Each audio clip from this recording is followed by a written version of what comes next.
চেন্নাইয়ের গাড়ি থেকে আমরা হাওড়া স্টেশনে যখন নামলাম তখন ঘড়িতে বাজে রাত 12:30। রাত্রি 12:30টায় হাওড়া স্টেশনের অবস্থা দেখো। কেউ বলবে না যে এখন মাঝ রাত।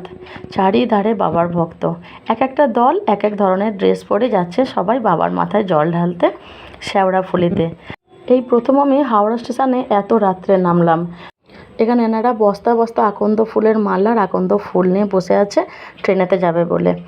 এক একটা দল এক একভাবে বাঁকটাকে সাজিয়েছে। যেমন এখানে দেখো দুটো বড় বড় পিতলের কলসি আর ঘণ্টা ঝুলিয়েছে।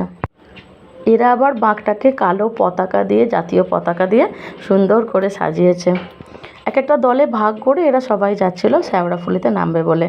এক একটা দল এক এক রঙের পোশাক পরেছে। যেমন এরা পরেছে হলুদ, কেউ কেউ পরেছে কালো, আবার কেউ কেউ পরেছে নীল। আমরা তো ভাবছিলাম যে ট্রেনেতে কিভাবে যাব একা একা, এত রাতের ট্রেন।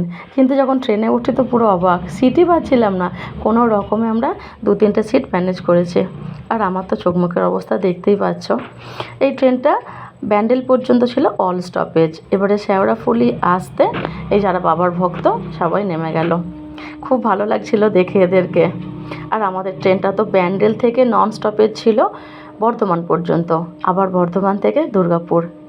আমরা তো ট্রেনে উঠেছিলাম 1:45। স্বস্তিক তো আর পারছিল না, শুয়েই পড়েছে। বাকি সবাই শুয়ে পড়েছে। যখন দুর্গাপুরে নামলাম তখন বাজে প্রায় 5টা। সেই চেন্নাই থেকে উঠেছিলাম, দুর্গাপুরে নামলাম 36 ঘন্টা ট্রেন জার্নি করে।